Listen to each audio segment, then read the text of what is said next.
र वचनद्वारा म 100 गुणा फल पाऊँ। मेरो आत्मिक कानहरू खोल्नुहोस्, म वचन सुन्न सकूँ। मेरो आत्माको आँखाहरू खोल्नुहोस्, म तपाईँको वचन देख्न सकूँ। तपाईँको जीवित वचन जब मेरो जीवनमा आउनेछ, तपाईँको जीवित वचनद्वारा मेरो जीवनमा मरिसकेका अवस्थाहरू जीवित होस्, येशूको नाममा। सबैले भन्दछ आमेन। अब सुन्नु ध्यान दिएर, वचन अनुसार तपाईँले सुरुमा विश्वास गर्नुहुन्छ, अनि विश्वास गरेर तपाईँले मुखले स्वीकार्नुहुन्छ, अनि उद्धार पाइन्छ भनेर लेखेको छ। मनमा विश्वास गर्नु र त्यसपछि स्वीकार्नु। स्वीकार भनेको एक्सेप्ट गर्नु। यो सामर्थ्यको कुरा हो जुन सुरुवातमा हुन्छ हाम्रो क्रिस्चियनहरूको सुरुवातमा। अब यो यसले उल्टो नि काम गर्छ। फेरि जे पनि यसले भन्नुहुन्छ त्यसले नेगेटिभ पनि काम गर्छ, पोजिटिभ पनि काम गर्छ। शैतानले थाहा पाउँछ कि यस्तो गरेर यस्तो हुन्छ, ठ्याक्क यसको उल्टो यसरी। जब तपाईँलाई असली कुरा थाहा हुन्छ, नक्कली बनाउन सजिलो हुन्छ। बुझ्दै हुनुहुन्छ मेरो कुरा? जब साँचो कुरा थाहा पाइन्छ, झुटो कुरा बनाउन सजिलो हुन्छ। त्यही भएर चाइना कति धनी छ। संसारमा यस्तो केही छैन जुन चाइनाले नबनाओस्। तर सुरुमा त्यसले बनाउन न, सुरुमा अरू देशले बनाउँछ र तिनीहरूले लिएर आउँछन् एउटा पिस। कुनै पनि देशले केही बनाएर नै त्यो उठाएर लिएर आउँछन्, खोलखा गरेर हेर्छन्, भन्छ नि यो त हामीले नि बनाउन सकिन्छ। अनि त्यही सामान बनाउँछन् सेम टु सेम त्यस्तै, तर कम लागतमा सस्तो कुराहरू प्रयोग गरेर।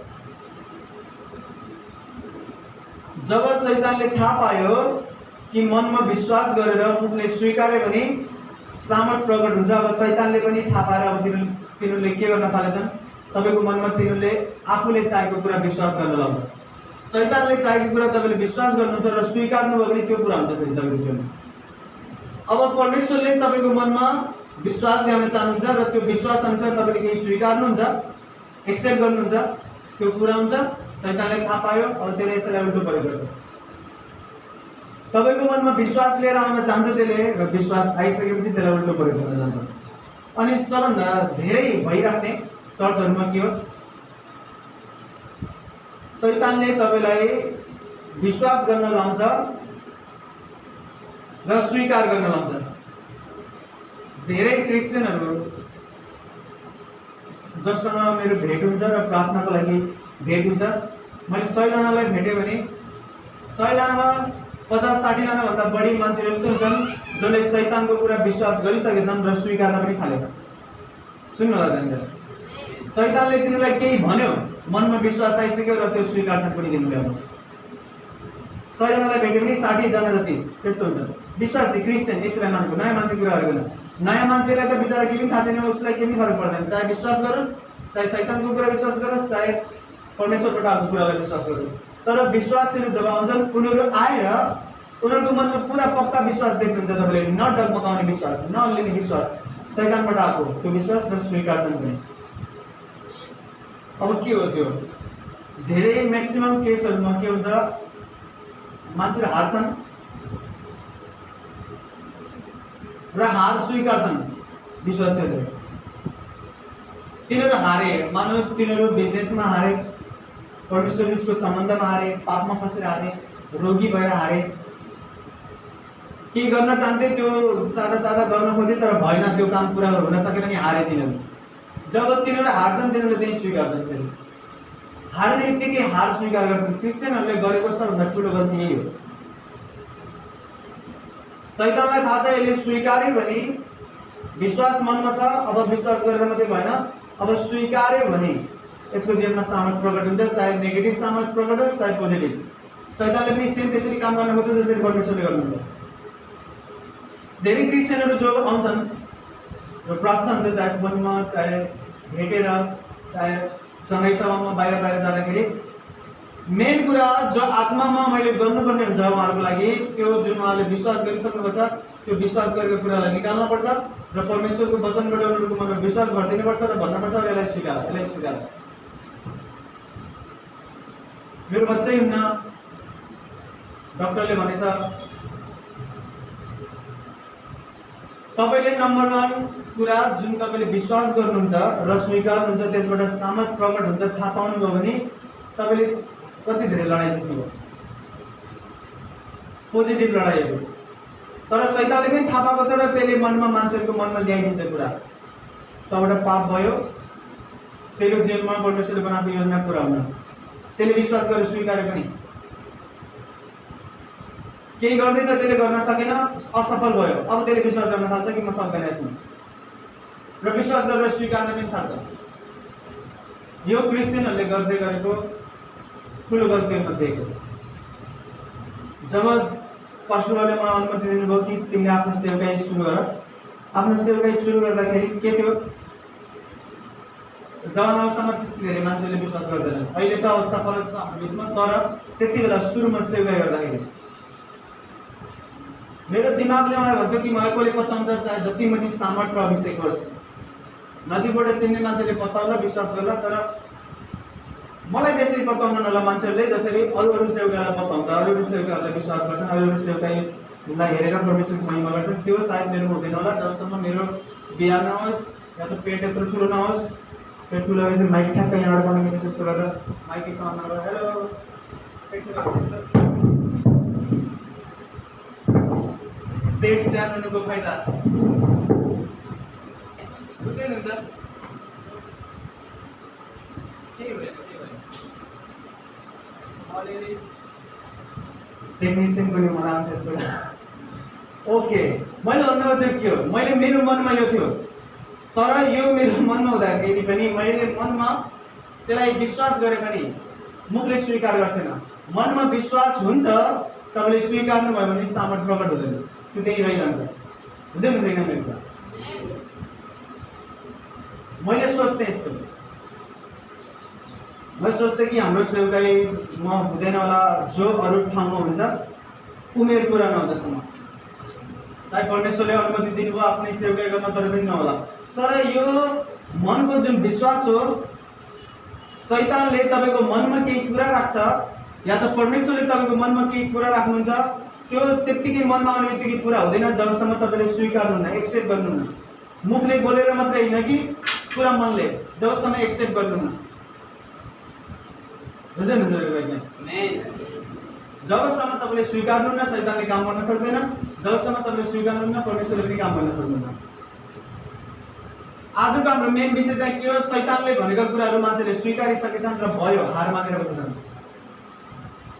कि त्यो त बिमारीले मर्छस् उसले विश्वास पनि गरिसक्यो स्वीकार छ अब कि म बिमारीले मर्छु यदि तपाईँ साँचो क्रिस्चियन हो भने तपाईँले हार कहिले पनि स्वीकार्नुहुन्न हार कहिले पनि हार नसक्नुहुन्छ तपाईँ लोट्नु पनि तर तपाईँ त्यो लोटे पनि स्वीकार नै हुन्न कि म हारेँ तपाईँले भन्नुपर्छ कि म उठ्छु र परमेश्वरले मलाई आफ्नो अनुग्रहले उठाउनुहुन्छ र जे कुराहरू गर्न चाहनुहुन्छ सबै गर्नुहुन्छ आज यो जुन मैले भन्दैछु यो मेरो फर्स्ट टाइम भन्दैछु तर तपाईँले बाइबल पढ्नु पनि बुझ्नुहुन्छ कसैले पनि संसारमै कसैले पनि प्रचार गरेको छैन होला यस्तो जुन मैले आज तपाईँलाई भन्दैछु दाउदले 66 वटा लडाई लड्यो र सबै लडाईहरू जित्यो भनेछ बाइबलमा लेखेको छ त्यो तर डिटेलमा पढ्नुभयो एकदम ध्यान दिएर पढ्नुभयो भने के हो केटा एकदम ध्यान दिएर पढ्नुभयो भने के भन्छ त्यहाँ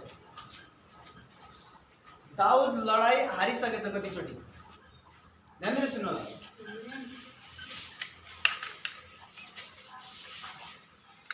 अब यो सुन्नु ध्यान दिएर धेरै व्यक्तिले किताब पनि लेखेको छ मैले पनि तपाईलाई दाउदको हृदयको बारेमा सिकाएको छु धेरै किताबहरू पढ्नुहुन्छ 66 वटा लडाईहरू दाउदको भनिन्छ र कसरी दाउदले लडाई जित्यो तर भयो के दाउद धेरै ठाउँमा यस्तो ठाउँमा पुगिसकेछ त्यसले हार मानिसकेछ एकछिनको लागि त्यसले अझै भनसँग पढ्नु पनि लेखेको छ मेरो शत्रुहरू यति धेरै छन् म कसरी लड्नु मेरो पक्षमा तपाईँ लडिदिनुहोस् उनीहरू मेरो मासु खान आउँछन् वचन लेखेको छ गुफामा गएर लुक्यो र बस्यो लडाई सिद्धिने भन्दा पहिल्यै हार मानेर बसेको थियो परमेश्वरको आत्माबाट प्रेरणा पाएर त्यो फेरि निस्किन्छ र भन्छ नाइ म लड्छु त्यो लोट्यो यहाँसम्म कि हार्ने नजिक पुगिसक्यो त्यो म्याक्सिमम केसहरूमा यस्तो केसहरू छ त्यसको जुन त्यसले सजिलै लडाई जितेछ भने कति केसहरू यस्तो छ जहाँ त्यो लड्न गयो र बहुत नजिक पुगिसक्यो लडाईको हारको एकदम नजिक त्यसको आफ्नै टिमले त्यसले मार्न हुँदैछ दाउदलाई एकचोटि के हुन्छ दाउदको धन सम्पत्ति, दाउदको छोराछोरी, दाउदको श्रीमतीहरू अनि दाउदको सिपाहीहरूको छोराछोरी श्रीमतीहरू सबैलाई कैद गरेर लिएर गयो। कैद गरेर लिएर गयो भनेको के हो? अलमोस्ट लडाइँ हारिसकेको थियो, लगभग लडाइँ हारिसकेको थियो। सुन्दैन तपाईँ कुरा?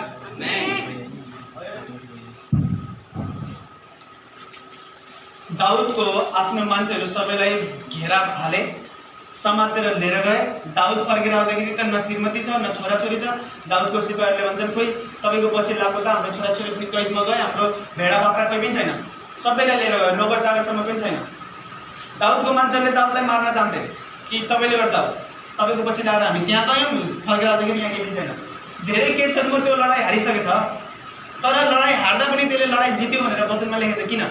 किनकि त्यो लडाइँ हारेर अन्तिम स्टेजमा पनि त्यसले हार नस्वीकारेर न म हार्नै सक्दैन, म हार स्वीकार्दैन, मरे मर्छु तर म गाउँमा लड्न भनेर त्यो लड्न जान्छ र अन्तिममा लड्छ अनि जित्छ। जो भन्न खोजेको धेरै म्याक्सिमम केसहरूमा त्यो लडाइँ हार्दा पनि लडाइँ हारेन भनेर परमेश्वरको आत्माले प्रेरणा दिएर किन लेखेछन् मान्छेहरूले?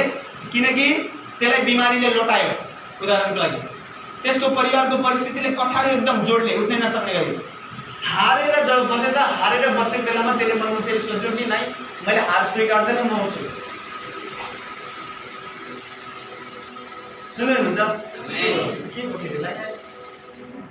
के गर्छु तर सुन्नु, जेसुकै होस् सङ्गति आज त अद्भुत छ।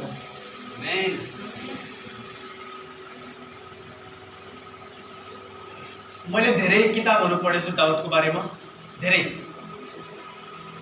कोही पनि परमेश्वरको दासले यो भन्नुभएको छैन कि दाउद अलमोस्ट हारिसकेछ त्यो लडाइँ। कति धेरै केसहरूको गुफामा गएर लुक्छ, त्यो कुनामा भाग्छ, त्यो लुकेर खानालाई पनि त्यसको यति धेरै शत्रु हुन्छन् कि त्यो खाना किन्न पनि जान सक्दैन। मन्दिरमा जान्छ त्यति बेलाको चर्चमा, त्यति बेला परमेश्वरको मन्दिरमा चर्चमा रोटी चढाइन्थ्यो, परमेश्वरको उपस्थितिमा त्यो रोटी राखिन्थ्यो। त्यसले पुजारीसँग मागेर त्यो रोटी तेलेर त्यसको सिपाहीहरूले खान्छन्। अवस्था एकदम खतरा, एकदम हारिसकेको अवस्था, त्यो लास्ट स्टेजमा पुगेर पनि त्यसले भन्छ नाइ म स्वीकार्दैन हार म स्वीकार्दैन। मेरो शत्रुले मलाई जित्न सकोस्, म स्वीकार्दैन। जुन परमेश्वरको म सेवा गर्छु उहाँ विजयको परमेश्वर हुनुहुन्छ, म हार स्वीकार्दैन। तपाईँ मेरो विरुद्धमा खडा हुनुभयो भने तपाईँ हार्नुहुन्छ, म पनि हार्दैन, कहिले पनि नै, चान्सै छैन। हो पुरै केसहरूमा लाग्ला तपाईँले जित्दै हुनुहुन्छ, तर म उठेर फेरि दौडिन्छु तपाईँभन्दा लास्ट। यो दाउदको हृदय हो। उसको शत्रुले वचन ल्याएछ, कतिचोटि धेरै घाइते भएको छ दाउद, प्रार्थना गर्छ निको हुनको लागि। हो त्यो महान योद्धा, त्यो वीर योद्धा, त्यो धेरै लडाइँहरू त्यसले जितेछ, तर कति लडाइँहरू यस्तो लडेछ मानव त्यो हारिसक्यो अलमोस्ट। हार त्यसले नस्वीकारेको मात्रै हो। बुझ्दै हुनुहुन्छ कि मेरो कुरा? शत्रुले जे गर्न सक्यो सबै गरिदिइसक्यो, हारिसक्यो, तर त्यसको मनले हार स्वीकारेको छैन। नाइ म उठ्छु। बिमारीले जे गर्न सक्यो सबै गरिसक्यो, तर मनले स्वीकारेकै छैन। म उठ्छु, म जित्छु बिमारीको शक्तिलाई, गरिबीको श्रापलाई जित्छु। बुझ्दै हुनुहुन्छ कि मेरो कुरा?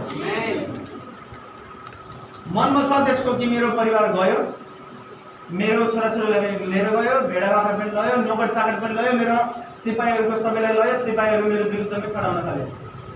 तर पनि मनले स्वीकार छ, भन्छ म हार्दैन। त्यसले भन्छ म लड्न जाँदैछु, मसँग जाने पनि होइन। हार नमानेर लड्न जान्छ, लडाइँ लडेर जित्छ र सबै कुरा फिर्ता लिएर आउँछ भनेर लेखेछ। नस्वीकारेर हार, मान्छेले हार स्वीकार्छन्, बस्छन् थाहा भन्छन् भयो अब मेरो हुँदैन, मेरो बिजनेस हुँदैन, मेरो बच्चा हुँदैन, म निको हुँदैन, क्रिस्चियनहरूले अनि मती मान्छन् प्रार्थना गर्न। स्वीकारेर तिनीहरूमा मनमा विश्वास पनि छ, शैतानबाट आएको विश्वास, र स्वीकार्छन् पनि। सबै कुरा तपाईँको जीवनबाट तपाईँले गुमाए पनि विश्वास गुमाउनु भएन भने त्यो विश्वासले सबै कुरा लिएर आउँछ फिर्ता। तर मान्छेले के गर्छ, अब विश्वास छ, एउटा सकारात्मक विश्वास छ, एउटा नकारात्मक छ। विश्वास गरेपछि जे स्वीकारिन्छ नि, एक्सेप्ट गरिन्छ नि, त्यो काम हुन्छ, चाहे शैतानबाट आओस् चाहे परमेश्वरबाट आओस्। आज म यहाँ छु र मेरो मनमा विश्वास छ, मैले प्रार्थना गरेपछि रोगीहरू निको हुन्छ 100%। चाहे आजको कुरा होस् चाहे जुनसुकै चङ्गाइसम्मको कुरा होस्, मेरो मनमा विश्वास छ र मैले त्यो स्वीकारेको छु कि जुनसुकै सभामा म जाउँ, चाहे त्यो सानो सङ्गति किन नहोस्, चाहे चङ्गाई ठुलो चङ्गाई कार्यक्रम किन नहोस्, जसरी पनि चमत्कार हुन्छ त्यो मैले मेरो मनबाट स्वीकारेको छु र मैले देख्छु जहाँ जान्छु त्यहाँ चमत्कार। एकजना व्यक्तिको गवाही तपाईँलाई म भनिदिएँ। त्यो व्यक्ति लुम्बिनीको सिङ्गर हो। क्रिस्चियन हुनुभन्दा पहिला त्यसले गीतहरू गाउँथे। इलेक्सनमा चुनाव हुँदाखेरि नेताहरू आउँथे, तिनलाई गीत लेख्न भन्थे र नेताहरूको लागि गीत गाउँदै थियो। नेपालको मान्छे कुरा गर्दैछ, हाम्रो चर्चको कम्युनिस्टको चर्च। त्यो मान्छेले गीत गाउँदा गाउँदा पछि त्यसको घाँटी बिग्रियो। खोकेको जाडो महिनामा पनि खोक्थ्यो, गर्मीमा पनि खोक्थ्यो। गर्मी महिनामा पनि त्यो दाइले तातो पानी खानु पर्थ्यो, गर्मी महिनामा पनि तातो पानी खानु पर्थ्यो, किनकि घाँटी बिग्रियो। गीत गाउन छोडिदियो। आफ्नो स्टुडियोमा अरू सिङ्गर ल्याएर गीत गाउँथ्यो। आफ्नो काम अरूलाई दिनु पर्थ्यो, गाउनै नसकेर त्यसको स्वर पनि बिग्रियो, घाँटी पनि बिग्रियो, खोक्थ्यो बस खोक्थ्यो। त्यसको छोरालाई पनि बिमारी भयो।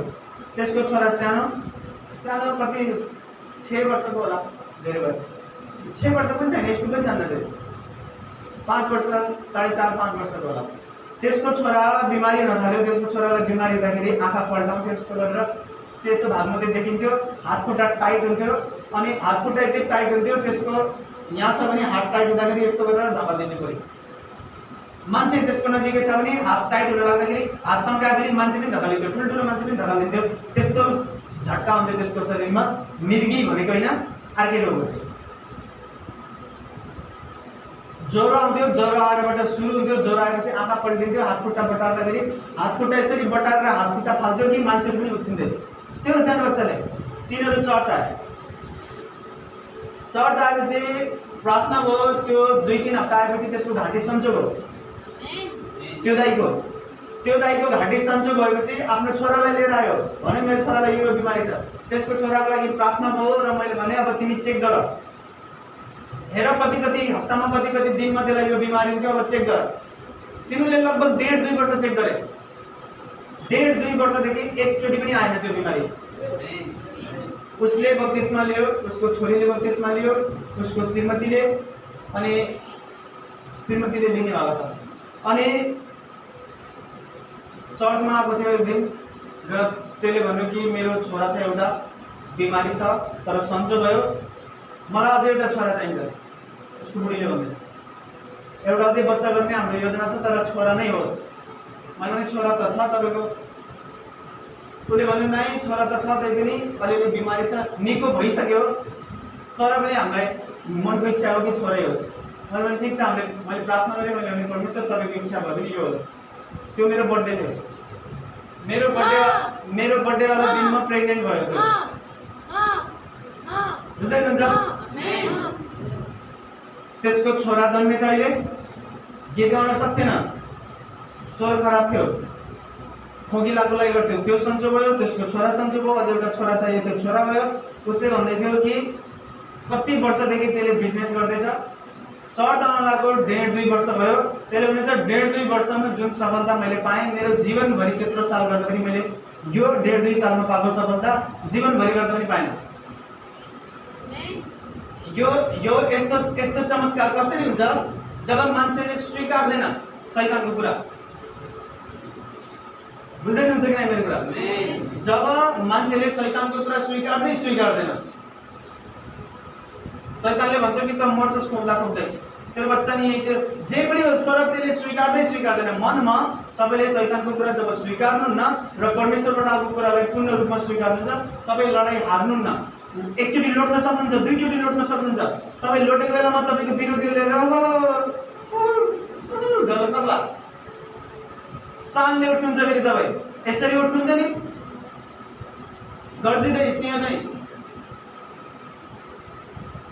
दाउद त्यही भएर महान योद्धा हो। दाउद महान योद्धा यसरी होइन कि भाइ त्यसले लडाइँ नै हारेन। दाउद महान योद्धा यस कारणले हो कि धेरैचोटि चोट खायो, अलमोस्ट लडाइँ हारिसक्यो। त्यो कति व्यक्ति भएको भए हार मानेर बस्थे, भन्थे मेरो छोराछोरी सबै लिएर गयो, म तिम्रो यस्तो पहिला सन्धि यसरी करार बालिन्थ्यो, सन्धि बालिन्थ्यो, मेरो सबै धन सम्पत्ति छोराछोरी तिमीले लग्यौ ल ठिक छ, हामी कमारा भएर हामी नोकर भएर तिम्रो बस्छौँ, मेरो परिवारलाई केही नगर्नु, हामीलाई नोकर स्वीकार्नु। दाउदसँग त्यो उपाय पनि थियो। धेरै व्यक्तिहरू जब दाउदले युद्ध लड्न थाल्यो, दाउदले युद्ध लड्दाखेरि दाउदले जुन देशलाई जित्यो, राजाले भन्थे कि हामीलाई नोकर बनाएर राख। राजाले दाउद आएर यहोसुले आएर पनि भनेछ खुट्टामा ढोक गरेर खुट्टा समातेर, पहिला जमानामा हुन्थ्यो कि जित्यो मेरो पुरै देश, अब मेरो देशलाई र मलाई नोकर बनाएर राख, तर नमार, मलाई नमार, मेरो मान्छेलाई नमार।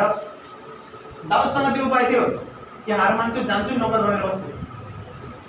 तर दाउद भित्र त्यो खुबी छैन जो आजभोलि क्रिस्चियनहरूसँग छ। हार मानेर बस्दिन्छ, केही नराम्रो परिस्थिति आयो कि सर्वक्क हार मानिदिन्छन्, एकैचोटिमा हार मानिदिन्छन्। म धनी हुँदैन, किन धनी हुँदैन? किनकि मेरो कामै गर्ने छैन। हार मानिसकेको अझै यार भाइ कति वर्षको तिमी छौ, अझै कति वर्ष बाँच्छौ तिमी, त्यति वर्ष जिउनेवाला छौ, परमेश्वरले बन्द गरेर ढोका खोल्नुहुन्छ, आशिष दिनुहुन्छ तिमीलाई। यदि तपाईँले हार मान्नु भएन र मनमा पुरा विश्वास गर्नुभयो परमेश्वरको कुराहरू र शैतानले ल्याएको कुराहरूलाई विश्वास गर्नु भएन, परिस्थितिले तपाईँलाई जितिसक्यो। परिस्थितिले तपाईँलाई जित्दा पनि तपाईँले स्वीकार्नु भएको छैन मनमा कि नाइ म स्वीकार्दैन, यो परिस्थितिबाट म उठ्छु। यदि येशू मरेकाहरूबाट जीवित हुनुभयो, मृत्युलाई जित्नुभयो र त्यही येशू तपाईँ र हामी भित्र हुनुहुन्छ भने हामीले पनि हरेक परिस्थितिलाई जित्न सक्छौँ। सबै परिस्थितिलाई, बिमारी, गरिबी, श्राप, जुन सुकै अवस्था, पापलाई पनि जितेर तपाईँ आउन सक्नुहुन्छ। उठेर जति परमेश्वरको राज्यबाट र परमेश्वरको सिंहासनबाट जति टाढा तपाईँ फालिनुभयो त्यहाँबाट उठेर फेरि फर्किन सक्नुहुन्छ तपाईँ। जसका कारण 2 हप्ता, 3 हप्ता, 1 महिना हार मानेपछि त बिग्रियो तपाईँको लाइफ। जब तपाईँले हार मान्नुभयो तपाईँ बिग्रिनुभयो। मैले मजाक गरेको होइन, हार मान्ने बित्तिकै तपाईँले गवाई बिगार्नुभयो आफ्नो, रङ ट्र्याकमा हुनुहुन्छ तपाईँ। येशूलाई पछ्याउने मान्छेले जब हार मान्छ त्यो गलत दिशातिर हिँड्दैछ, त्यो सुरु गरिसक्यो हिँड्न त्यसले।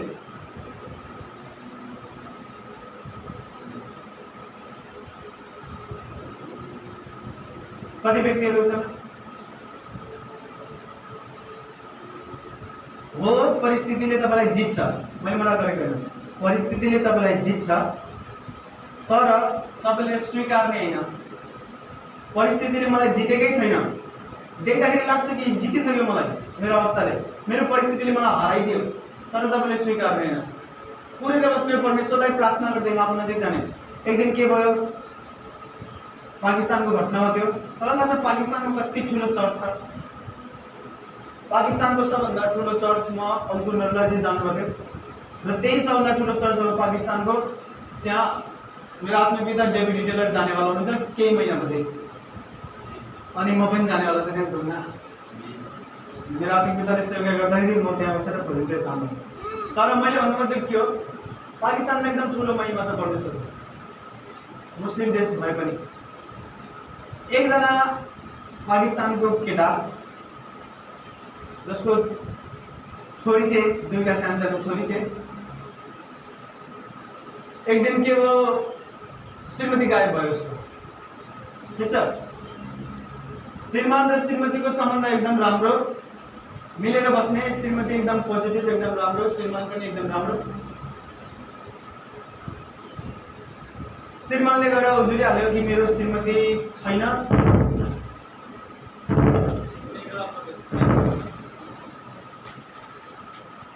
1 महिना लाग्यो। अनि के गर्छु त्यसले उजुरी हाल्यो, खोज्न थाले। खोज्दाखेरि श्रीमती फेला पर्यो, ठिक छ। श्रीमती फेला पर्यो नाङ्गै केटाको घरमा।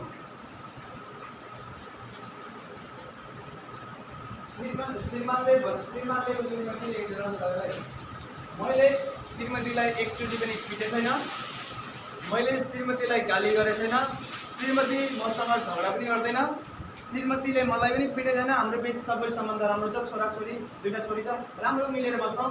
100% कोही न कोही किडन्याप गरेर लग्यो। हाम्रो बिचमा त्यस्तो केही छँदै छैन, श्रीमानको भने।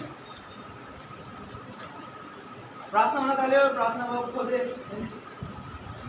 सिकियो। श्रीमतीलाई त फोन ट्र्याक गरेर कसरी कसरी फेला पार्दाखेरि त श्रीमती त एउटा मान्छेको घर छ, भागेर गएको, नाङ्गै सुतेर बस्नुहुन्छ भयो। अनि के भयो, अदालतमा गयो मुद्दा। श्रीमान अलमोस्ट पागल भयो श्रीमानको खुसको दिमाग। त्यसले बुझ्नै सकेन। भन्छ न मैले तँलाई पिटेन, गाली गरेँ, जति कमाउँछु सबै दिइराखेको छु तँलाई। अदालतमा अझै पनि श्रीमानले सोचेको कि भाइ यसलाई केही ड्रग्स कुराएर केही लोभ लालच गरेर अदालतमा केटीले भन्छ म आफ्नो खुसीले आएको, मलाई किडन्याप गरेर केही ड्रग्स दिएर लोभ लालच देखाएर ल्याएको। श्रीमानले त्यो सुन्ने बित्तिकै त्यो दौड्यो अदालतबाट बाहिर। अदालतबाट बाहिर दौडेर 2 तला माथि थियो, त्यहाँबाट हाम फाल्यो। हाम फाल्दाखेरि केटाहरूले हात बढाएर खुट्टा समाते च्याप्प तानेर ल्याके माथि।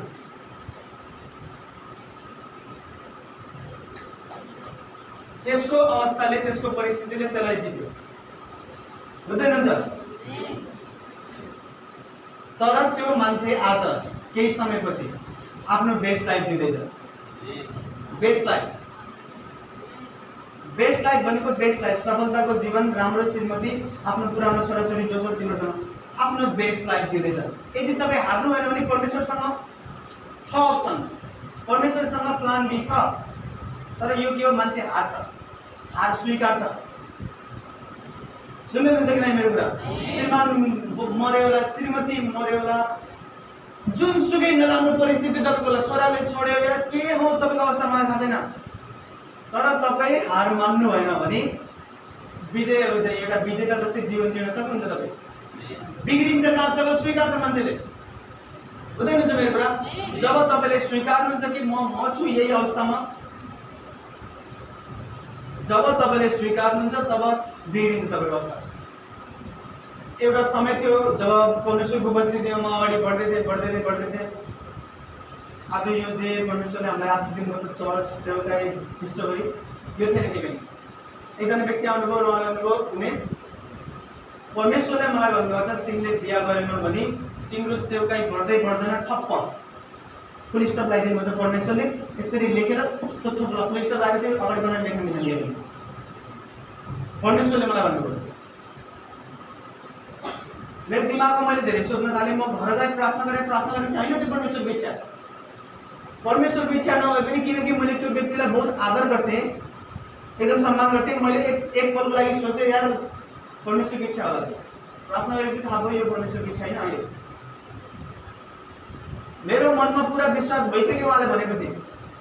मनमा विश्वास आए पनि मैले मुखले आफ्नो स्वभावले स्वीकार्दैन। मैले भने ना, यो परमेश्वरको इच्छा होइन, यो परमेश्वरको इच्छा होइन।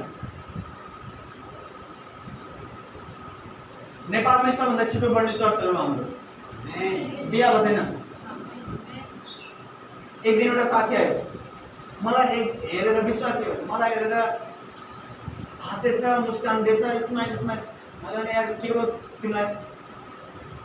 साथीले भन्छ मेरो मनमा लाग्छ यार, नेपालकै सबभन्दा ठुलो चर्च गाउँमा हुन्छ, तिम्रो र नेपालभरिबाट मान्छेहरू आउँछन्।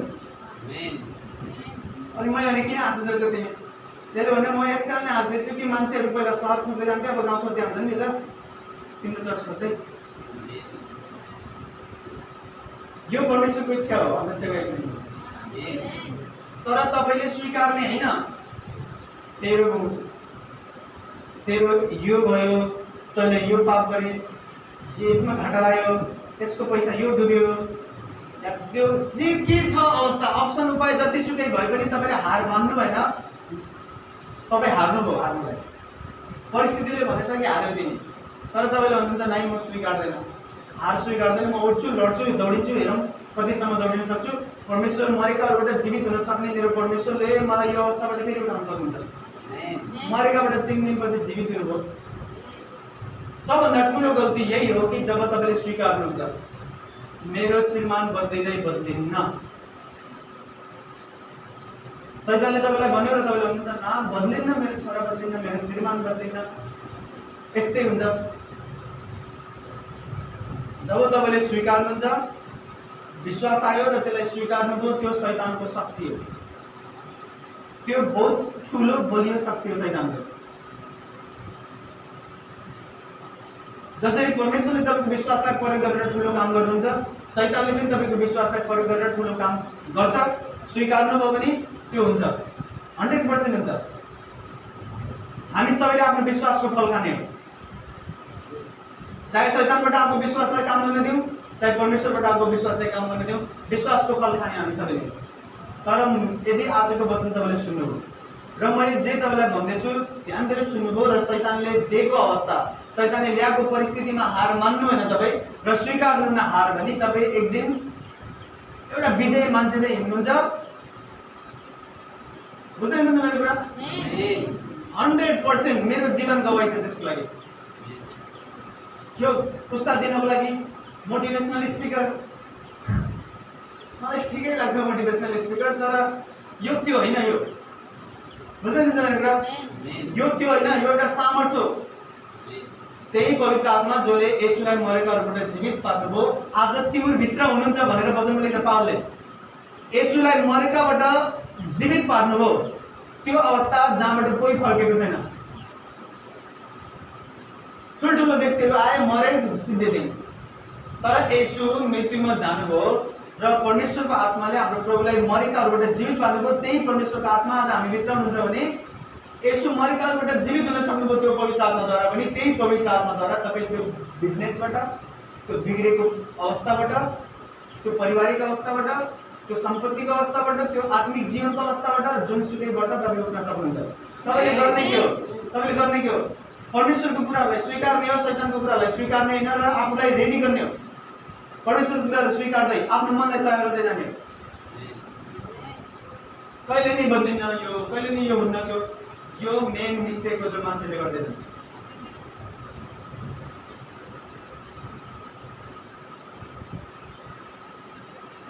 मथिमा एकजना व्यक्ति आउनुभयो र भन्नुभयो सधैँभरि चमत्कार हुँदैन, तपाईँ चिन्ह चमत्कारमा सेवाई गर्नुहुन्छ, सधैँभरि आश्चर्यकारी चमत्कार हुँदैन, एक दिन पछुताउनु पर्छ तपाईँहरूलाई। एक दिन पछुताउनु पर्छ, पछि चिन्ह चमत्कार हुन्न अनि पछुताउनुहुन्छ। मैले अनि कहाँबाट तपाईँले पढ्नुभयो र के पढ्नुभयो तपाईँले? त्यो मान्छेको मनमा विश्वास छ त्यस्तो कि सधैँभरि चिन्ह चमत्कार हुन्न अरे। येशू सधैँभरि एक समान हुनुहुन्छ, त्यसको मतलब सधैँभरि चिन्ह चमत्कार हुन्छ। हामीले गर्दैन चिन्ह चमत्कार। येशू हिजो आज भोलि सधैँभरि सेम हुनुहुन्छ भने म मरेर गए पनि कोही अरूले गर्छ चमत्कार, मैले गर्ने होइन चमत्कार, प्रभु येशूले गर्ने हो। त्यो विश्वास मान्छेको मनमा आएर मलाई भन्छन् के सधैँभरि चिन्ह चमत्कार हुन्छ र पास्टरको हाँसे। मैले भने आफू कति व्यक्तिहरू प्रश्न सोध्न आउँछन्, आफै उत्तर दिन्छन्, हाँसे बस्छ भने एक दिन पछुताउनुपर्छ। किन पछुताउनुपर्छ? किनकि सधैँभरि चिन्ह चमत्कार हुन्न।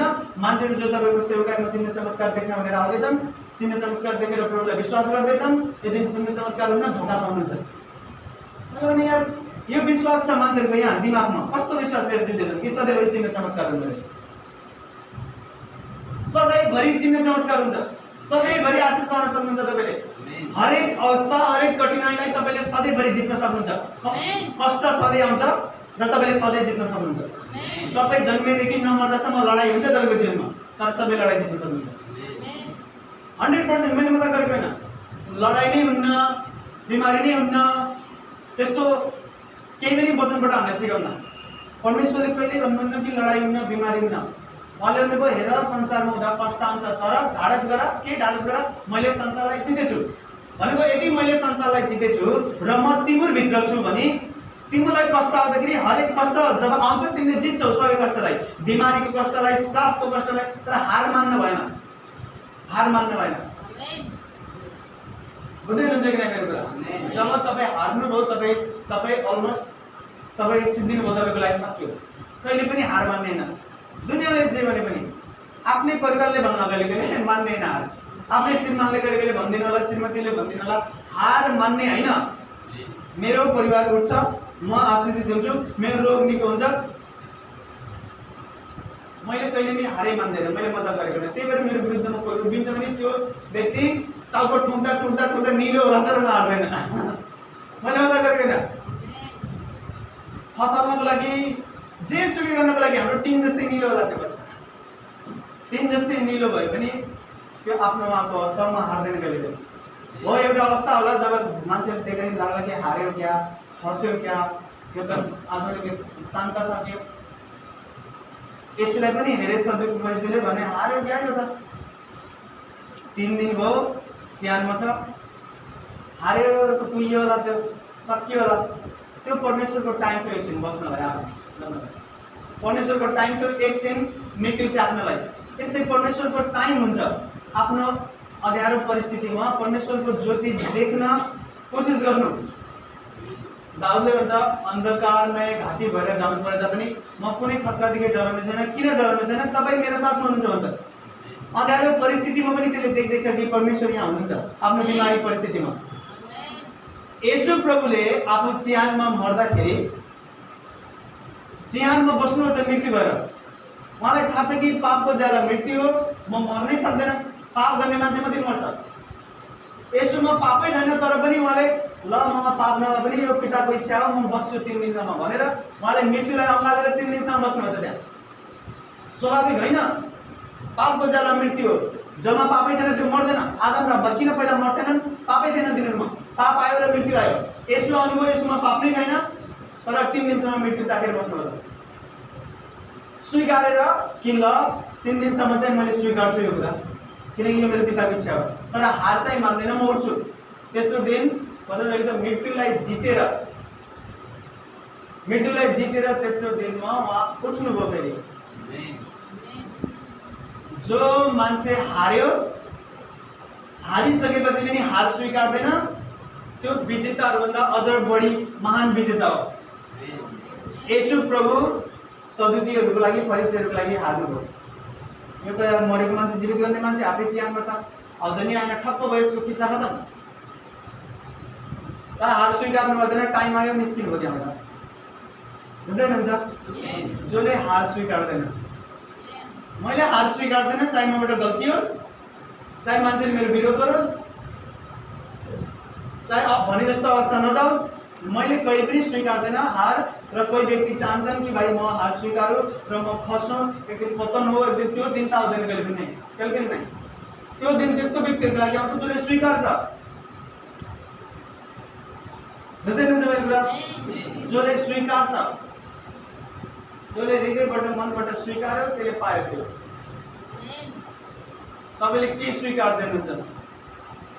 हार स्वीकार्नु भने त्यो तपाईँको जीवनको हिस्सा हुन्छ। हार्नुहुन्छ तपाईँ, तर क्रिस्चियन भएर हारेको जीवन जिउनु यो वचन अनुसार होइन, यो बाइबल अनुसार। क्रिस्चियन हो र हारेको जीवन बिताउँदैछ त्यसले। विश्वासको कमी छ आजभोलि, विश्वासको कमी, परमेश्वरबाट आउने विश्वासको कमी छ, शैतानबाट आउने विश्वास भरपूर छ एकदम फलाफल मान्छेहरूमा। तपाईँको कति व्यक्तिहरू आउँछन् माथि, मेरो श्रीमानले मलाई छोडेर गयो, यो श्रीमतीले मलाई छोड्यो, मेरो यो अवस्थामा त्यो हार मानेर। प्रभुको इच्छा हो श्रीमान श्रीमती बसोस् सधैँ, कहिले पनि डिभोर्स नहोस्। तर यदि डिभोर्स भयो भने त्यो डिभोर्सलाई बाहना नबनाउनु तपाईँले कि म हारेँ अब सक्यो। परमेश्वरले अर्को च्याप्टर खोलिदिनुहुन्छ तपाईँको। वचनले लेखेको छ हेर तिमीहरू भित्र आउँदा आशिषित हुनेछौ, बाहिर जाँदा पनि आशिषित हुनेछौ। त्यसको मतलब थाहा छ के हो? त्यसको मतलब यदि कसैलाई मैले टिममा राखेँ यहाँ काम गर्न, मसँग टिममा भित्र लिएर आएँ, त्यो भित्र पनि आशिषित हुन्छ। त्यसको हृदय राम्रो छ, विश्वासले भरिएको मान्छे हो, हार मान्ने मान्छे होइन। त्यसले केही गल्ती गरेर मैले त नबस् टिममा जा, त्यसलाई मैले टिमबाट निकाले पनि त्यो बाहिर आशिषित हुन सक्छ। मैले भोलिमा सेवकाई गर्थेँ, 7 साल सेवकाई गरेँ। पास्टरले भन्नुभयो ल तिम्रो टाइम आयो, तिमीले आफ्नो सेवकाई गर, तिमी टिममा छैनौ। म टिममा हुँदा पनि आशिषित थिएँ, उहाँले मलाई टिमबाट बाहिर पठाउनु भयो, यहाँ म झन् आशिषित छु अहिले। तिमीहरू भित्र आउँदा आशिषित हुनेछौ, बाहिर जाँदा आशिषित हुनेछौ। तिमीहरूको त्यो जुन पिठो मुस्छौ, त्यो पिठो मुस्ने त्यो भाँडालाई म आशिष दिनेछु, तिम्रो चुलालाई आशिष दिनेछु। परमेश्वरको यो इच्छा हो। तपाईँ बिहामा जानुभयो, बिहा भयो तपाईँको, तपाईँ आशिष दिनुहुन्छ, एकदम राम्रो। श्रीमतीले तपाईँलाई छोडेर गयो, त्यही पाकिस्तानको केसमा जस्तै, या त श्रीमानले केही गर्यो, या त श्रीमान बित्नुभयो, या त श्रीमती बित्नुभयो, त्यो अवस्थामा पनि तपाईँ आशिषित हुन सक्नुहुन्छ। तर हार मान्छन् मान्छेले। बुझ्दै हुनुहुन्छ मेरो कुरा? त भित्र आउँदा आशिषित हुनेछस्, बाहिर जाँदा आशिषित हुनेछस् भनेको खतम, सबै कुरा सिद्धियो। उहाँले जता पनि आशिष दिन सक्नुहुन्छ, तपाईँको हृदय तयार हुनु पर्यो, आफूलाई तयार गर्नु पर्यो, प्रार्थनाको जीवन हुनु पर्यो, विश्वास भरपूर हुनु पर्यो। सुन्दै हुनुहुन्छ कि नै? भित्र आउँदा पनि आशिषित, बाहिर जाँदा पनि आशिषित। आशिष परमेश्वर तपाईँको साथमा हुनुहुन्छ भन्ने एउटा चिन्ह, चाहे तपाईँ भित्र हुनुहुन्छ चाहे बाहिर हुनुहुन्छ। त्यो मान्छे जो आत्महत्या गर्न हाम्फाल्यो त्यसलाई मान्छेले समातेर ताने आज राम्रो जिन्दगी जिँदैछ धेरै। मैले भन्न खोजेको होइन कि सबैको अवस्था परिस्थिति त्यस्तो होला, तर मैले भन्न खोजेको कठिन भन्दा कठिन अवस्थामा पनि हार नस्वीकारेर म जित्छु जसरी पनि भनेर तपाईँ बस्ने हो त्यहाँ। बुझ्दै हुनुहुन्छ मेरो कुरा? मैले जसरी पनि जित्छु, 100% संसार उथल पुथल होस् तर मैले लडाइँ जित्छु भनेर तपाईँ बस्ने हो, हार स्वीकार्दैन। अनि फेरि भन्दैछु तपाईँलाई, आज मैले 100 चोटि भनेला कि हार स्वीकार्दैन। यो क्रिस्चियनहरूको जीवनबाट हुने गल्तीहरू मध्ये एक हो। होइन दर्शन? दर्शनलाई पनि थाहा भइसक्यो। मेरो भाइ खोइ देख्दैन। हार तपाईँले स्वीकार्न भएन। कमी के हुन्छ, मान्छेहरू हुन्न जसले सिकाओस् यस्तो वचन। कहिले पनि हार नस्वीकार्नु, कहिले नै, कहिले पनि नै, कहिले पनि नै, एकचोटि पनि नै, एकचोटि पनि नै। मैले भनेको नै तपाईँ खस्नुहुन्न, चाहे खस्नुभयो, चाहे उठ्नुभयो, चाहे धनी हुनुभयो, चाहे गरिब हुनुभयो, अवस्था जेसुकै होस्, मनबाट विश्वास कहिले जानु नदिनु र कहिले पनि हार नस्वीकार्नु, कहिले पनि नै, कहिले पनि एक दिनको लागि पनि हार नस्वीकार्नु। चाहे त्यो दिन तपाईँको अवस्था जति, मेरो जीवनमा यस्तो नराम्रो अवस्था कहिले पनि थिएन भनेर तपाईँको आत्माले भनिराख्यो होला तपाईँलाई, तर त्यो दिन जुन दिन त्यो आत्माले भन्दैछ कि यस्तो जीवन त कहिले पनि थिएन तेरो, यो आजको दिन जस्तो नराम्रो, त्यो नराम्रो दिन पनि तपाईँले स्वीकार्दैन। तपाईँको बस्ने हो भन्नु, ल ठिक छ, त्यस्तो अवस्था कहिले पनि थिएन, तर हार मैले स्वीकार्दैन, म प्रार्थना गर्छु, पश्चाताप गर्छु, बाइबल पढ्छु, म फर्किन्छु फेरि। हार तपाईँले नस्वीकार्नु। यदि तपाईँले हार स्वीकार्नुभयो भने त्यो तपाईँको लाइफको सबभन्दा ठुलो मिस्टेक, तपाईँको लाइफको सबभन्दा ठुलो मिस्टेक जो तपाईँले गर्नुहुन्छ। शैतानले तपाईँलाई केही भन्यो र तपाईँले त्यो मान्नुभयो र स्वीकार्नुभयो, त्यसको फल खानुहुन्छ, तपाईँले जीवनभरि खिलाउँछ त्यसले फल, बहुत नमिठो हुन्छ त्यो फल। कहिले पनि हार नमान्नु, एक दिनको लागि पनि नै, एक दिनको लागि पनि नै। कि त तपाईँ जित्नुहुन्छ कि त तपाईँले सिक्नुहुन्छ, तर हार्नुहुन्न। कि त त्यो अवस्थाले तपाईँलाई सिकाउँछ, कि त त्यो अवस्थाले तपाईँ त्यसलाई जितेर तपाईँ अगाडि बढ्नुहुन्छ, तर हार्नुहुन्न। हार कहिले पनि नमान्नु, एक दिनको लागि पनि नै, कहिले पनि नै। जो मान्छेले हार मान्दैन त्यो जसरी नै फर्किन्छ, प्रार्थनामा उपवास बस्दै फर्किन्छ, बाइबल पढ्दै फर्किन्छ, आराधना गर्दै फर्किन्छ। परमेश्वरबाट जति टाढा उचित पनि त्यो आउँछ फेरि परमेश्वरको नजिक। एक दिनको लागि पनि हार नस्वीकार्नु, एक दिनको लागि पनि नै। पहिला जब म सेवा गर्थेँ त्यति बेला जुन रहस्यको कुरा मैले प्रचार गर्थेँ, परमेश्वरबाट आएको कुराहरू मैले राति 8-9 बजेबाट प्रचार गर्न सुरु गर्थेँ। मान्छे भोलि बिहान 5 बजेसम्म बस्दै थिएँ। वचन सुन, मैले वचन प्रचार गरेको छु 8-9 बजेदेखि राति सुरु गरेको वचन बोल्न, भोलि बिहान 5 बजेसम्म बोलेछु, सुनेछ, अझै भन्नु, अझै भन्नु, अझै भन्नु। त्यति बेला मेरो उमेर थियो 21, 22, 20, 21, 22 जस्तै। रातभरि मान्छेले घेरेर बस्थे विश्वासीहरूले वचन सुन्नको लागि। अवस्था यस्तो आयो कि मान्छेहरू बदले पुरै। पास्टरले जब मलाई अनुमति दिनुभयो कि तिमीले आफ्नो सेवकाई सुरु गर, पास्टरले अनुमति दिएर हामीले त सेवकाई सुरु गऱ्यौँ। मान्छेलाई लाग्न थाल्यो कि भाइ उसले त सेवकाईको जिम्मा सबै छोडेर भाग्यो, आफ्नो गाउँतिर, आफ्नै गाउँमा गर्ने रे, आफ्नै एरियामा गर्ने रे। त्यो मान्छे जो रातभरि बसेर मसँग वचन सुन्थे, उनीहरूलाई मैले कतै बाटो भेट्दाखेरि ए भाइ जेमेसी भन्दाखेरि तिनीहरू लुक्थे। मैले मजा गरेको न, भाग्थे, तिनीहरू लुक्थे। त्यस्तो थियो अवस्था। मैले भने अच्छा, मैले हार स्वीकारेन। 10-20 जना लुक्थे, हजारौं जना भेट्न जान्छन् मलाई। तपाईँले हार स्वीकार्दैन के? आज मान्छेले जे तपाईँको बारेमा सोच्छ नि त्यसको सोच बदलिन सक्छ। तपाईँ हार स्वीकार्नु भएन भने त्यसको सोच बदलिन सक्छ। आज मान्छेले बुझ्यो कि परमेश्वरको दासले पठाउनु भएको रहेछ यहाँ सेवकाई गर्न, अरे रिजल्ट जुन देख्दैछ तिनीहरूले लङ्गडहरू ठाउँको ठाउँ निकोहरू जति छन्, कुष्ठरोगीहरू शुद्ध हुँदैछ। प्रभुले आफ्नो कृपाद्वारा देखाउँदै हुनुहुन्छ कि म साथमा छु, तेरो सबैको मुख बन्द भइसकेको छ। अहिले काठमाडौँमा हाम्रो चङ्गाई सभा हुनेवाला छ, त्यसपछि सैलुङ भन्ने ठाउँमा हाम्रो फुटबल ग्राउन्डमा चङ्गाई कार्यक्रम हुनेवाला छ, हजारौँ मान्छे आउनेवाला छन्। त्यति बेला झन् मुख मात्रै होइन, नाक कान पनि बन्द हुन्छ। नाक पनि बन्द, आँखा पनि, कान पनि। तपाईँले हार स्वीकार गर्न पनि सिक्दिएको, कहिले पनि हार स्वीकार्नु हुँदैन। त्यो बिमारीले तपाईँलाई मार्दैन। त्यो मान्छे जो तपाईँको विरुद्धमा फसेछ त्यसले तपाईँलाई उचालेको होइन, त्यसले खसाल्नै सक्दैन तपाईँलाई। जसलाई परमेश्वरले उठाउनु पर्छ त्यसलाई मान्छेले खसालोस्, मान्छेको त्यो अधिकार छैन। तर तपाईँले स्वीकार्नु भयो भने चाहिँ खस्नुहुन्छ। ल त्यसले मलाई खसाल्यो, मेरो त जीवनै त्यसले बराबर गरिदियो, मेरो त यो भयो, मेरो त त्यो भयो। जब स्वीकार्नुहुन्छ त्यसले त्यो साँच्चैको कुरा हुन्छ। विजय व्यक्तिले चाहिँ जीवन जिउनु।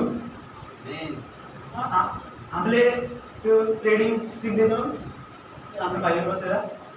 त्यो ट्रेडिङको एकजना टिचरले खालि हाम्रो ग्रुपमा लेखेर पठाउँछ, जति बेला सुकै इन्ट्री नगर, सोचे सम्झेर इन्ट्री गर, इन्ट्री गर्दाखेरि सिंह चाहिँ इन्ट्री गर। इन्ट्री लागेको भन्छ नि खालि त्यो ट्रेडमा त त्यतिकै भन्नको लागि मात्रै भनेको। त्यो हाम्रो वास्तवमा क्रिस्चियन जीवन हो। त्यो सिंह चाहिँ जीवन बिताउनु तपाईँ, सिंह चाहिँ हारै नमानेर, बुढो भइसक्यो हारै मान्दैन सिंह। एक दिन पनि यस्तो नजाओस् कि तपाईँ हारेको जस्तो देखियोस्। फेसबुकमा, इन्टरनेटमा, कहाँ त्यो तपाईँले त्यस्तो पोस्ट हाल्ने होइन कि देखेर थाहा होस् कि भाइ यसले हार स्वीकार्न थाल्यो। मेरो खुट्टा भाँच्यो थियो, कसैले थाहा थिएन मेरो खुट्टा भाँच्यो थियो। लोकल मान्छेले मात्रै थाहा थियो हाम्रो चर्चकोलाई। मेरो खुट्टा भाँच्यो थियो, मेरो के बिमारी थियो, के समस्या थियो, कसैले केही नै थाहा। पोस्ट गरेर मेरो खुट्टा भाँच्चिएको अवस्था, बुढीले छोडेर गयो, मेरो बुढीले छोडेर गयो, म त अदालतबाट आम फाल्दै थिएँ, मेरो खुट्टा समातेर बचाएको अवस्था।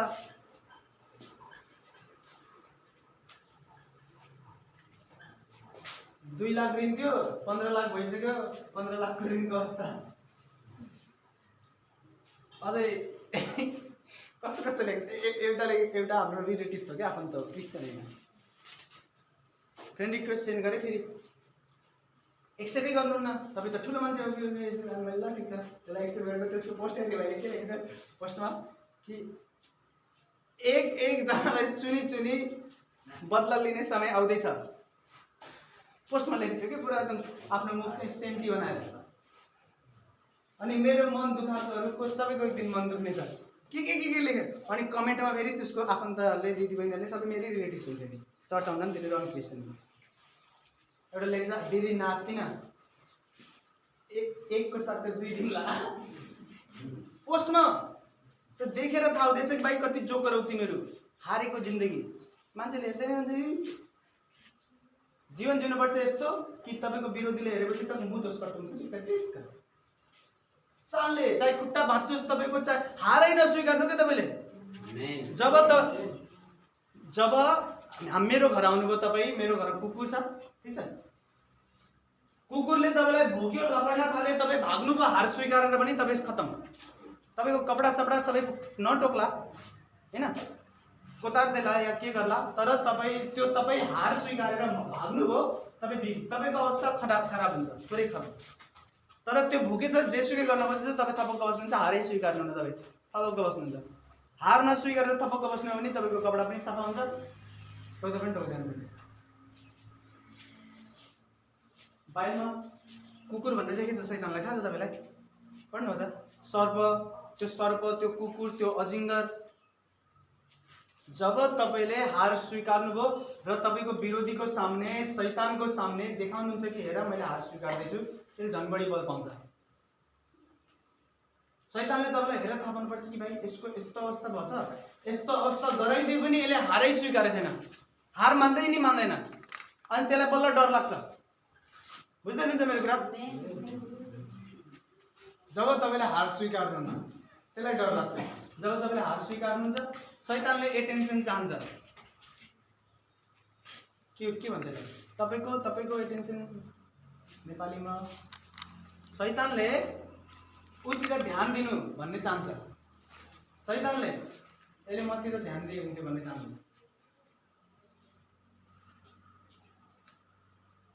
तपाईँले शैतानतिर कसरी ध्यान दिनुहुन्छ? उसले चाहेको कुराहरू गर्नुहुन्छ, उसतिर ध्यान दिँदै हुनुहुन्छ तपाईँ।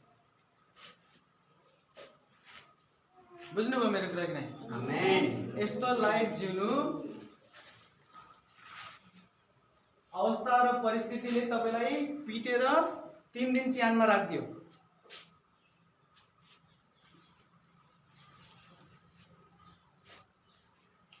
तर पनि तपाईँ उठ्नुहुन्न च्यानबाट।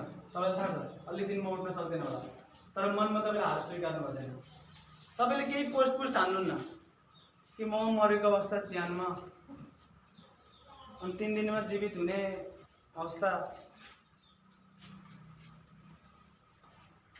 मान्छे हाँस्छन् जस्तै तपाईँ मेरो कुरा सुनेर हाँस्दै हुनुहुन्छ, तपाईँको विरोधीहरू तपाईँलाई हेरेर हाँस्छन्। एटेन्सन चाहन्छन् तपाईँको विरोधीहरूले पनि, एटेन्सन चाहन्छन्, तपाईँको ध्यान आकर्षण उनीहरूतिर गएको चाहन्छ शैतानले पनि। बुझ्दै हुनुहुन्छ कि नै? कहिले पनि लडाई नहार्ने अभिषेक सामर्थ हाम्रो परमेश्वरसँग छ पर्मानेन्टली। जो साँचो क्रिस्चियन हो त्यो एउटा विजेता हो। अब त्यसको डिएनएमा छ। यहाँ तपाईँले सबैजना उठ्नु खडा हुनु, हामी आराधना गर्नेछौँ, त्यसपछि म तपाईँलाई प्रार्थना गर्नेछु। तर म के तपाईँलाई भन्न चाहन्छु, वचन लेखेको छ, ध्यान दिएर सुन्नु होला, तपाईँले यो बुझ्न जरुरी छ। वचनमा लेखेको छ येशू हामीभित्र हुनुहुन्छ र येशूलाई जीवित पार्ने पवित्र आत्मा हामीभित्र हुनुहुन्छ। वचन लेखेको छ म ख्रीष्टसँगै जन्मे, पावलले भन्छ म ख्रीष्टसँगै जन्मे, म उहाँसँगै क्रुसमा टाँगिएँ, उहाँसँगै गाडिएँ र तेस्रो दिनमा जीवित भएँ। त्यही भएर बप्तिस्मा लिन्छ हामीले। भनेको येशूसँग जे छ त्यो परमेश्वरले आफ्नो अनुग्रह र दयाद्वारा हामी योग्यको नभए पनि हामीलाई दिनुपर्छ। भनेको चाहिँ येशू कहिले पनि हार्नु भएन, हामी कहिले पनि हार्दैनौँ। एउटा परिस्थिति पनि यस्तो छैन जब मान्छे हारोस्, एउटा परिस्थिति पनि नै। एक दिन एकजना बहुत ठुलो अब मौका हुन्छ साउथ अफ्रिकाको, उहाँको चर्चमा बहुत ठुलो भिड छ।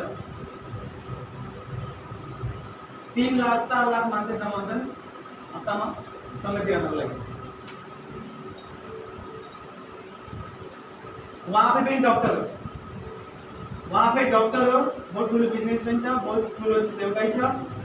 उहाँको पर्सनल डक्टरहरू पनि छन् विश्वभरि। उहाँको छोरी बिमारी भयो, उहाँले प्रार्थना गर्दाखेरि मरेको मान्छे पनि जीवित भन्छ चर्चमै। तर छोरी बिमारी भयो, छोरीको लागि प्रार्थना गर्छन्, टिमले गरिरहेको छ, आफूले सबैले सन्चै हुन छोरी। छोरी सन्चो नभएको भएर उपचार गर्नको लागि विदेश लैजान चाहन्थ्यो। भिजाको लागि एप्लाई गर्दाखेरि ढिलो गरिदियो त्यहाँको सरकारले। भिजाको लागि एप्लाई गर्दा ढिलो गरिदियो, छोरी मरे।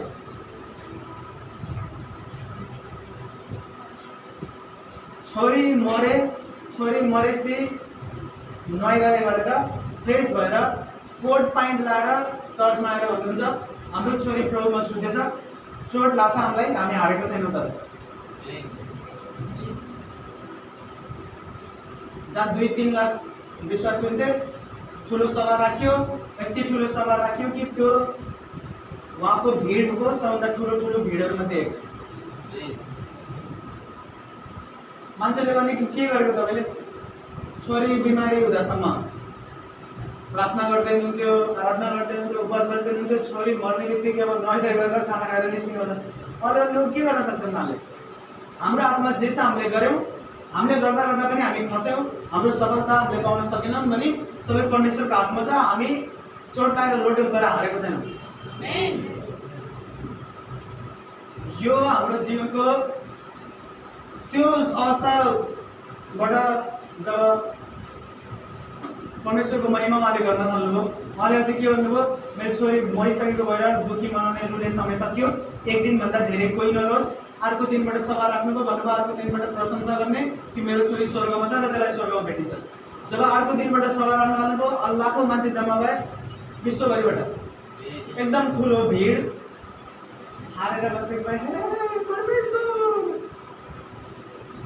यति पैसा भएको के काम, हस्पिटल पनि लानु पाएन, यति ठुलो इज्जत दिएको के काम, भिसा नि पाइएन टाइममा, मेरो बुढी, उहाँको बुढी पनि बहुत धनी, बहुत खतरा बिजनेसम्यान, अद्भुत सामर्थ र चिन्ह चमत्कार हुन्छ, तर केही पनि बहाना लाउनु भएन। तपाईँलाई निस्किनु भयो, भन्नुभयो ल छोरी हाम्रो बिचमा छैन, अब रुने दिन एक दुई दिन हो, एक दिन हो रुने दिन, अनि दोस्रो दिनबाट सभा राख्नुभयो, भन्नु कि अर्को दिनबाट रुने, प्रशंसा गर्ने, आराधना गर्ने, मेरो छोरीको जीवनको लागि जति वर्ष बाँचे पनि प्रभुको महिमा गर्दै बाँच्यो त्यो, र अब स्वर्गमा छ, हामी मरेपछि त्यसलाई स्वर्गमा भेटिन्छ, हामी खुसियाली मनाउन, आनन्द गर्न, आराधना गर्न जम्मा हुन्छ, रुनलाई। त्यो परमेश्वरको दासको वचन थियो। त्यो विश्वासले भरेको मान्छे यस्तै हुन्छ। एउटा नराम्रो परिस्थिति आयो कि बस कहिले पनि हार नस्वीकार्नु, लडाइँ हुन्छ जीवनभरि। यो महिना होला, अर्को महिना होला, यो महिना गरिबीबाट लड्दै हुन्छ होला, गरिबीलाई जित्नुहुन्छ, पछि बिमारी होला, बिमारीलाई जित्नु होला, पछि घरमा समस्या होला, त्यसलाई जित्नु होला, आत्मिक जीवनमा होला समस्या, त्यसलाई जित्नु होला, तर लडाइँ हुन्छ र सबैलाई जित्न सक्नुहुन्छ तपाईँले। तपाईँ लड्दै जाने। क्रिस्चियनहरूको असफलताको कारण यही हो।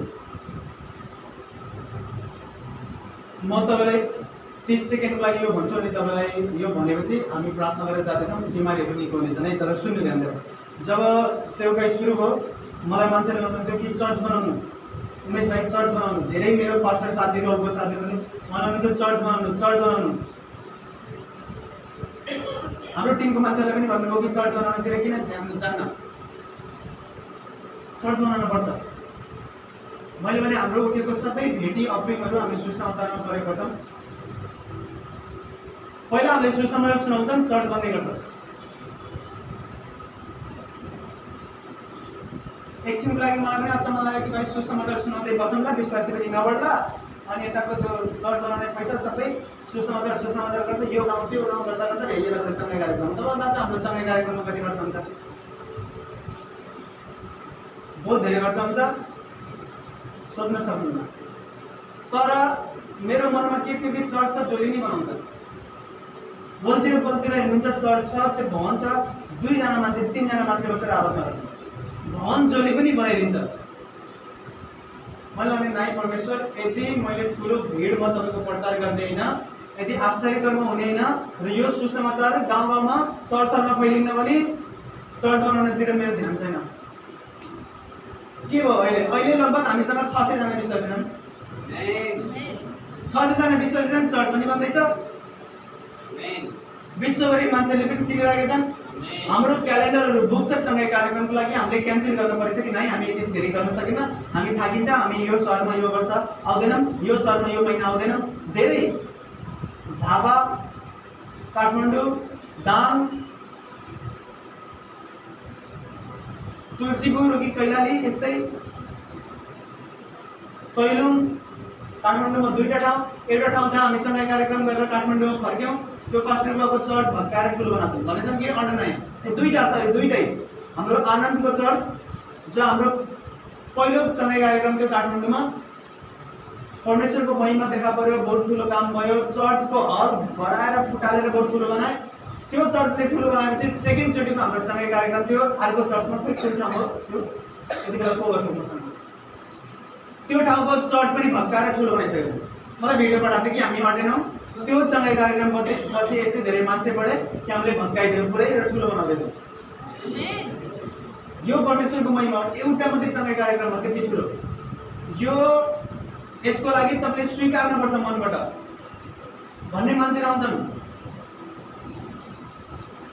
चर्च त बनाइन्छ कि हामीले त्यो ताजमहल जस्तै, तर त्यहाँ भित्र बस्ने मान्छे नि त हुनु पऱ्यो।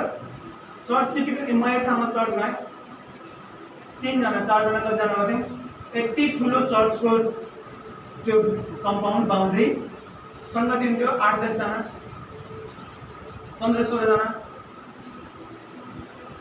यति ठुलो चर्चको जग्गा।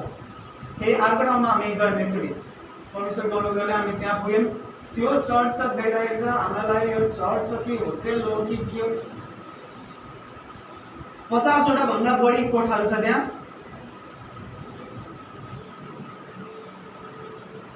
50वटा भन्दा बढी कोठाहरू अनि बहुत ठुलो हल, तर बहुत थोरै मान्छे। सुसमाचारको काम एकदम कम। चर्च हामीले नेपालकै सबभन्दा ठुलो चर्च बनाउँदा तर त्यहाँ मान्छे छैन भने के काम। तर हाम्रो मेहनत र हाम्रो योजना खेर जान दिनु भएन परमेश्वरले। 2 वर्षमै हामीसँग 600 भन्दा बढी विश्वासीहरू हुनुभयो। कपिलवस्तुहरू बन्दैमा कति सहरहरूमा हामीले चङ्गाई सभा गरिसक्यौँ। केही समयपछि हामी इन्टरनेसनली जाँदैछौँ, अरू देशहरूमा चङ्गाई कार्यक्रम गर्ने। यसलाई भन्छन् स्वीकार्ने शक्ति। तपाईँले मनभित्रबाट बसेर आफैलाई तपाईँले कति समय दिनुहुन्छ एक्लै। मेरो प्रार्थना गर्ने ठाउँ चाहिँ यता खेततिर। म त्यहाँ जाँदाखेरि मान्छेले गलत सोध्छन् कि यार यो जवान केटा सधैँ आउँछ साँझ साँझ केटी सेटी बोलाउँछ क्या। एकदिन मलाई मेरो बाजुले भेटायो ढुङ्गीवाला, साक्कै मान्छे हाम्रो। कहाँ रे, कहाँ जान्छस् त गाली गरेर साँझ साँझ कहाँ जान्छस्, को आउँछ त्यहाँ। मलाई नै प्रार्थना गर्न जान्छु, घर छैन तर प्रार्थना गर्नलाई भन्दैन। तर मैले भन्नु खोजेको के हो, एक्लैमा तपाईँले आफूलाई टाइम दिनु, एक्लै बस्नु। कति बेला प्रार्थना पनि गर्नु पर्दैन। क्रिस्चियन गीत लाउनु, भजन गीत, फेरि हिन्दी गीत भनेको होइन, अरू लिङ्गको गीत भनेको होइन। गीत लाएर आँखा चिम्म गर्नु या आँखा खोल्नु, आफूलाई टाइम दिएर आफूसँग कुरा गर्नु। दाउदले भन्छ ए मेरो प्राण मभित्र त किन व्याकुल हुन्छस्, आफ्नो भरोसा परमप्रभुमा राख। त्यसले कोसँग कुरा गर्दैछ आफैसँग, आफ्नो प्राणलाई भन्दैछ। आफ्नो प्राणलाई टाइम निकाल्नु जब तपाईँले आफ्नो प्राणलाई भन्नु कि म धनी हुन्छु, म निको हुन्छु। भन्नुभएका ढोकाहरू खुल्छ, पारिवारिक अवस्था सुध्रिन्छ। आफैलाई टाइम दिनु, एक्लै आफ्नो प्राणसँग कुरा गर्नु। अनि जे परमेश्वरले विश्वास दिनुभयो त्यसलाई स्वीकार्नु एकदम खतरा बलियो गरी। कसैले तपाईँलाई रोक्यो भने मलाई भन्नु होला, कसैले रोक्न सक्दैन। त्योभन्दा ठुलो शक्ति छैन संसारमा। हाम्रो अनन्त जीवनको सुरुवात भएको कसरी विश्वास गरेर स्वीकार्यो भने उद्धार पाउनेछ। अब विश्वास गरेर स्वीकारेर तपाईँले यति ठुलो उद्धार पाउनुभयो भने अब त्यही स्टेप किन बिर्से मान्छेहरूले कि अब विश्वास गर्न छ अझै पनि हामीले, र विश्वास गरेर स्वीकार्न छ कि मेरो रोग निको हुन्छ।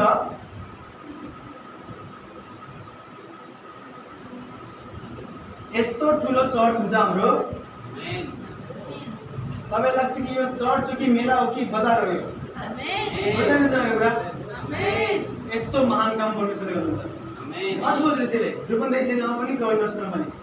अनि हामी संसारभरि पनि जाँदैछौँ परमेश्वरको सुसमाचार लिएर, बोल्न क्रस गर्ने हामी संसारभरि परमेश्वरको राज्य लिएर। बुझ्दै हुनुहुन्छ यो के हो, यो स्वीकार्ने शक्ति हो। अवस्था तर थियो यस्तो थिएन अवस्था। अहिले परमेश्वरको धेरै छोराछोरीहरू हामीसँग जोडिनु भएको छ, जसले हामीलाई भेटी पठाउनुहुन्छ र सँगै कार्यक्रम गर्नलाई। हामीले 1 वर्षमा कति लाख खर्च गर्छौँ दाजु, एक दिन म तपाईँलाई भन्छु, भन्न जरुरी छैन। तर एक दिन म तपाईँलाई भन्छु, 1 सालमा सँगै कार्यक्रममा मात्रै कति लाख खर्च भयो। 1 सालमा चर्च बनाएर भवन बनाएर त्यत्रो खर्च गर्न सक्थ्यौँ हामीले, तर मान्छे नै छैन, के गर्ने। 1 सालमा हाम्रो सँगै कार्यक्रममध्ये कति लाख, हजार गरेर लाख, कति लाख खर्च भयो। तपाईँलाई भन्छु टाइम आएपछि केही पनि खेर जान्न। तपाईँले मनमा सोच्नुभयो र त्यसलाई स्वीकार्नुभयो र त्यही एक्सेप्ट गर्नुहुन्छ। शैतानको कुरालाई मान्दै मान्नुहुन्न, त्यही एक्सेप्ट गर्नुहुन्छ। अनि विजेताहरू जस्तो जीवन बिताउनुहुन्छ। तपाईँ हारेको जस्तो, दुखी जस्तो, कमजोर जस्तो देखा पर्ने कहाँ हो थाहा छ, आफ्नो कोठामा। कपिलवस्तुमा मैले एकचोटि भन्दै थिएँ, त्यो दिन के हो, प्रार्थना गरेँ। एउटा मान्छे त्यो बिचरा यस्तो टट्टुमा पुरै पिसाब लिएर जमाइरहेको थियो, पुरा एकदम बहुत नराम्रो गनाएको थियो, पिसाब पनि गरेको थियो, भिजेको पनि गनाएको थियो। भिडियो हेर्नु भयो होला, मैले भने त्यो मान्छेले अगाडि ल्याऊ, बोकेर भाइहरूले अगाडि लिएर आए। यहाँ अब त झन् गनाउन थाल्यो। उसको लागि प्रार्थना भयो, उठेर हिँड्न थाल्यो। त्यो उठेर हिँड्न थालेपछि मान्छेहरू नयाँ जति आएको थियो, अचम्म परे, ताली बजाउन थाले। त्यो मान्छे अर्को हप्ता आयो, त्यो चिनिनै सकेन। त्यो बिहामा जान लाग्छ नै, इन्डियाको बिहामा जाँदाखेरि कसरी रेडी भएर जान्छ त्यस्तै। मैले चिनेन, त्यसको छोरालाई देखेर भने कस्तो छ तिम्रो बुवालाई अन्त नि कहाँबाट के उसको बात नहीं बस भन्छ यहाँ के को त नि मेरो बाहिर त को गरे मैले हेरेँ त्यो मान्छे चेन्ज पुरै फेस चेन्ज त्यो गम्छा सञ्चार लिएर त्यो लुङ्गी सुङ्गी लगाएर आएको बिहामा जाने जस्तो सेतो सेतो एकदम मैले दिशा पिसाब आफै जान्छु गर्नु परेन भन्छ एक दिनबाट कति सालदेखि त्यो टाइममा दिशा पिसाब हुन्थ्यो त्यो चमत्कार भएपछि त्यो गवाई भएपछि मान्छेले हेर्न थाले कि मानव यार बहुत शक्तिशाली मान्छे हो यो इन्डियाबाट आउने मान्छेले त तपाईँले ढोका नै थाल्छ इज्जत गरेर कि भाइ यो को यस्तो भगवान् हो कि के हो मैले तिनीहरूलाई भने हेर तपाईँलाई लाग्यो कि आज यो जो व्यक्ति आछ यो बहुत शक्तिशाली मान्छे हो आज म यहाँ छु एउटा शक्तिशाली मान्छेको रूपमा आछु मैले प्रार्थना गरेर चमत्कार हुन्छ अनि यो दिनले नै सम्झन्छ त्यस्तो बात होइन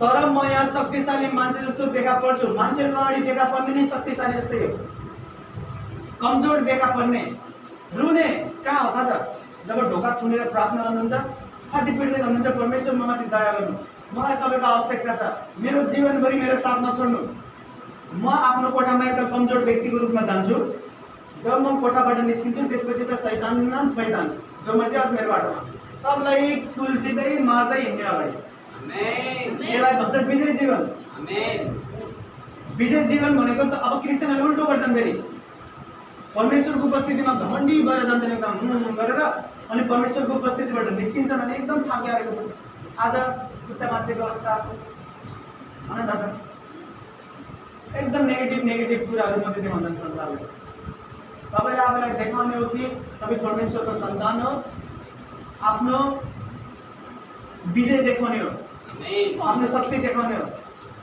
शैतानलाई परमेश्वर दिन जाने हो कमजोर बनेर र परमेश्वरबाट कमजोर भएर गएको भएर नम्र भएर जे शक्ति पाउनुभयो त्यो ल्याएर बाहिर देखाउनु हो संसारलाई शैतानलाई थाकेको हारेको जस्तो देख्दै थाहा हुन्छ कि भाइ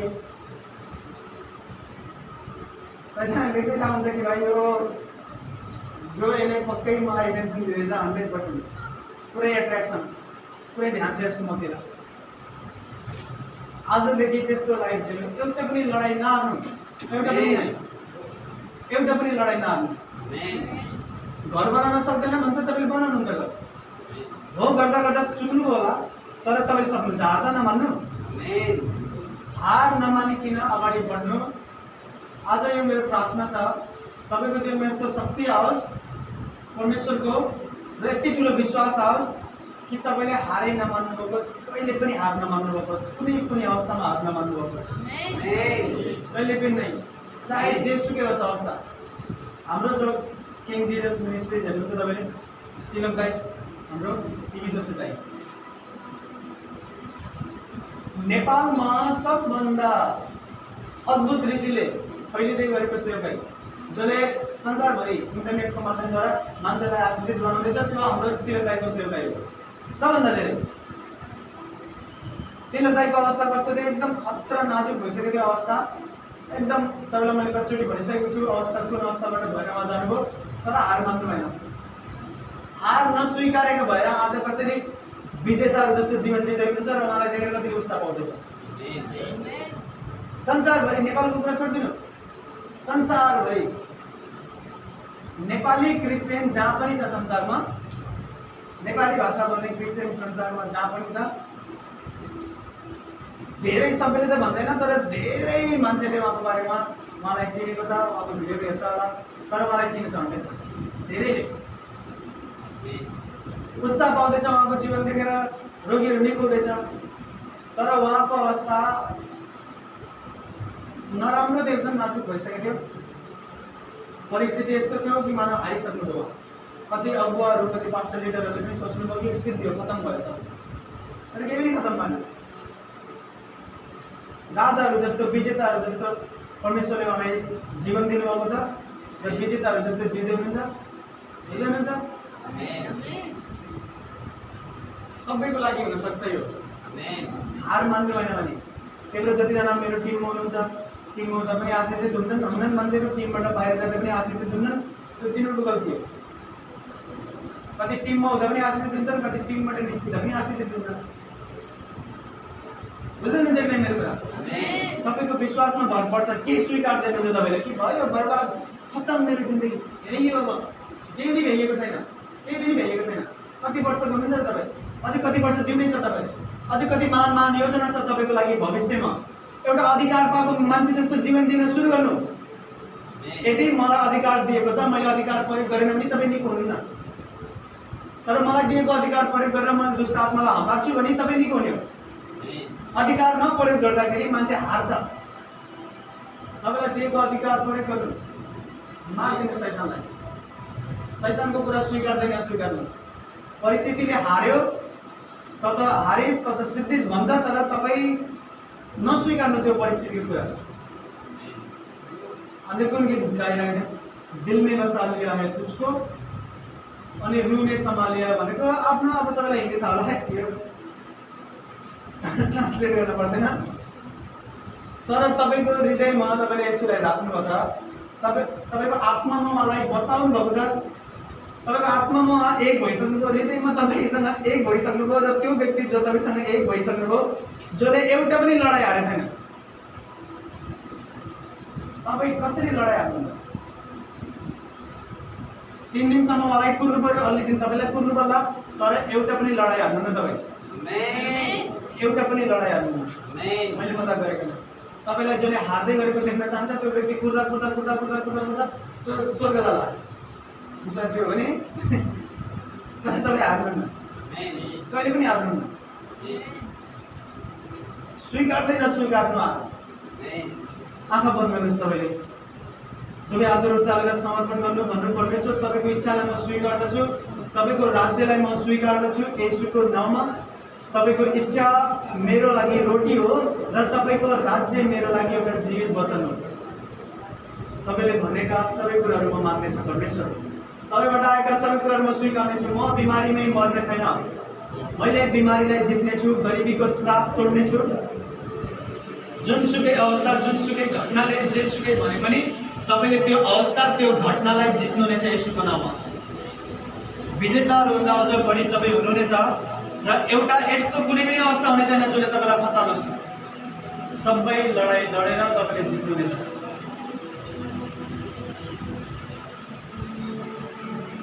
समर्पण गर्नु, आफैलाई र स्वीकार्नु परमेश्वरको इच्छा।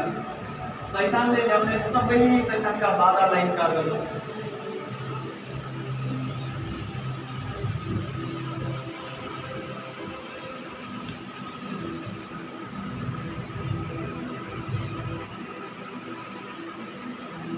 प्रार्थना गर्नु, यो परमेश्वरले तपाईँको बिचमा आज यस्तो विश्वास लिएर जानु, त्यो विश्वासले तपाईँलाई विजेताहरूभन्दा अझ बढी बनाओस्। कहिले पनि हार नस्वीकार्नु, तन्त्र मन्त्रको आत्माको विरुद्धमा सरेन्डर नगर्नु, हार नस्वीकार्नु। जादुटोनाको आत्मा, बिमारीको आत्मा, गरिबीको श्राप, केदो निन्दा, जेसुकै परिस्थिति र अवस्था कहिले पनि नस्वीकार्नु। हार कहिले पनि हार नस्वीकार्नु। तपाईँ जित्नुहुनेछ र विजेताहरूभन्दा अझ बढी हुनुहुनेछ। त्यो बिमारीको शक्तिलाई तपाईँ जित्नुहुनेछ, गरिबीको श्रापलाई, तन्त्रमन्त्रको शक्तिलाई, पारिवारिक अवस्था जुन नराम्रो भइसक्यो, परमेश्वरले तपाईँको लागि नेक्स्ट नयाँ च्याप्टर खोल्नुहुनेछ। आफ्नो महिमामा तपाईँलाई